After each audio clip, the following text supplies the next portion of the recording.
Hello' everyone, welcome back to my another blog. আজি হৈছে বৃহস্পতিবাৰ আৰু এতিয়া বাজি গৈছে আবেলি 4টা। এয়া যোৱাকালি ওলাইছোঁ মাহী শাহুৰ ঘৰলৈ, মানে দিছপুৰত, বশিষ্ঠত, চৰি দেই। আৰু ইমান ধুনীয়া সেউজীয়া চাওকচোন, অকণমান ভিডিঅ' নকৰি নোৱাৰিলোঁ। আৰু অহাৰ পাছত এয়া অকণমান সময়ৰ কাৰণে ইনা আহিছিল, তাই কিবা কাম এটাত আহি সোমাই গৈছিলে আৰু অকণমান সেইকাৰণে তাইকো দেখাই দিছোঁ। আৰু তাৰপিছতে ব'লক আজিৰ দিনটো আৰম্ভ কৰি দিওঁ। এয়া ৰাতিপুৱাতে লৈছোঁ অকণমান মানে মাটি দালি বনাবলৈ, যিহেতু ৰিকে খাই ভাল পায় মাটি দালি আৰু মোৰো হ'লে খুবেই প্ৰিয়। গতিকে অকণমান বিলাহী দি, একো নাই একদম চিম্পুল তেনেকৈ বনাই লৈছোঁ। বিলাহীত অকণমান নেমু চেপি দিছোঁ, কাৰণ বিলাহীবিলাকত বৰ বেছি টেঙা নাই। কোনে কোনে ভাল পায় বাৰু মাটি দালি খাবলৈ, মই ভাল পাওঁ, কিয় নাজানো। আৰু আমাৰ লোকেলটো হ'লেতো খুবেই ভাল, এইটো মানে বাহিৰৰ দালি, তথাপিতো ভাল লাগে। আৰু তাৰপিছতে এওঁ কাঁহীখন ৰেডি কৰি দিছোঁ। ৰাতিপুৱা দেৰিকৈও উঠা নাইকিয়া, তথাপিতো ইফালে সিফালে চাওঁতে মেলোঁতে সময় যায়। তেওঁ ৰেডি হ'লেই যেতিয়া দৌৰি ঢাপৰি একে ডাইনিং টেবুলত কাঁহীখন থৈ আহিলোঁগৈ। তাৰপাছত লৈছোঁ এইটো টিফিন বনাবলৈ, যি য'ত পাচলি আছিল চপাৰটোতে দি তাতে অ'টছো দি দিছোঁ। দেখাইছোঁৱে মই, তেনেকৈ আজিকালি কৰি দিওঁ, বৰ সহজতে হৈ যায়। আৰু অকণমান তাতে পানীও ঢালি দিছিলোঁ, তেতিয়াহে মানে ঘূৰাবলৈ ভাল হয়। আৰু অকণমান গোটা হৈ থকা নিচিনাৰ লগত আকৌ অকণ পানী আৰু অকণমান দালি পানী দি দিছোঁ। মানে মাটি দালি দিয়া নাই আকৌ দেই, মচুমগু দালি আছিলে, বাইদেৱে বনাই থৈ গৈছিলে, সেয়া তেনেকৈ দি দিছোঁ। আৰু এটা খেজুৰ কাটি দিছোঁ, নিমখ অকণমান দিয়াৰ লগতে। মিঠা টেঙা হয় যে, নিমখীয়া হয় যে, ভাল লাগে খাবলৈ। তাৰপাছতে এয়া অলিভ অইল অকণ টেৱাতে অকণমানকৈ লগাই পেলাই চিলাটো বোলো দি লওঁ। তাৰপিছত এয়া দেখিছেনে, তাৰপিছত কিন্তু মই অকণমান ওপৰত আকৌ ঘিউ দি দিছোঁ, যাতে খাবলৈ মানে ভাল লাগে, গোন্ধটো আহে, সেইকাৰণে অকণমান আকৌ ঘিউ ছটিয়াই দিছোঁ।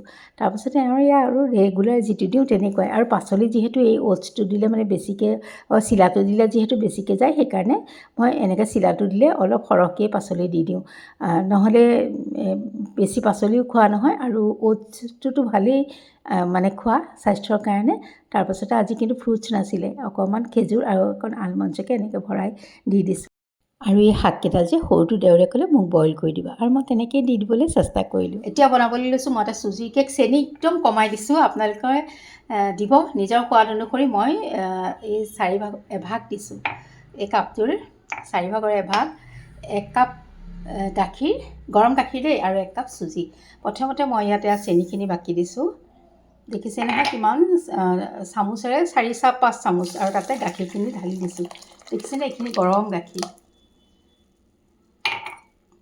গৰম গাখীৰত চেনিখিনি পটককৈ ঘোটা হৈ যাব। মই এনেকৈয়ে চামুচ পাতেৰে লৰাই লৈছোঁ। আৰু 1 কাপ গাখীৰ যেতিয়া 1 কাপ চুজিও লৈছোঁ, আৰু এইখিনি ঘুটোতে অকণমান পনীয়া পনীয়া হৈ আছে, কিন্তু 20 মিনিটমানৰ পিছত এইখিনি ধুনীয়াকৈ টান হৈ যাব। গৰম, গতিকে মই ইয়াতে অলপ বাটাৰ দি থৈছোঁ, এইখিনি গলি যাব ইয়াতে, 2 চামুচমানৰ জোখেৰে বাটাৰ। আৰু এইটো কেকত আপোনালোকে যদি তেল বাটাৰ ইউজ কৰিব নোখোজে, নিদিলেও হ'ল, এনেও ভাল লাগে। মই খালি অকণমান অইলি ভাৱটো থাকিবৰ কাৰণে বাটাৰ অলপ দি দিছোঁ, আৰু কেক টিনটোত কাগজ এখন পাৰি এইটো ভৰাই দিছোঁ।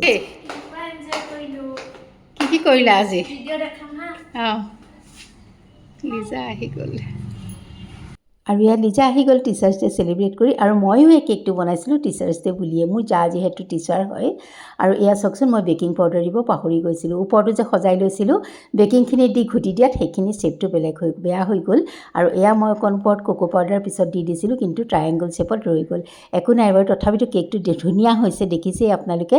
এইটো মই নমাই থৈছোঁ, আৰু সকলো টিচাৰলৈকে শুভেচ্ছা জনাইছোঁ, টিচাৰ্ছ ডে শুভেচ্ছা জনাইছোঁ। আৰু আহক কেকটো আবেলি কাটিম, সেইখিনি দেখাই দিম। আৰু যা যিহেতু মোৰ টিচাৰ হয়, এইটো আবেলি চেলিব্ৰেট কৰিম চাহ খাওঁতে, অকণমান পিছত বাৰু দেখাই দিম। আৰু তেন্তে আজিলৈ আহোঁ।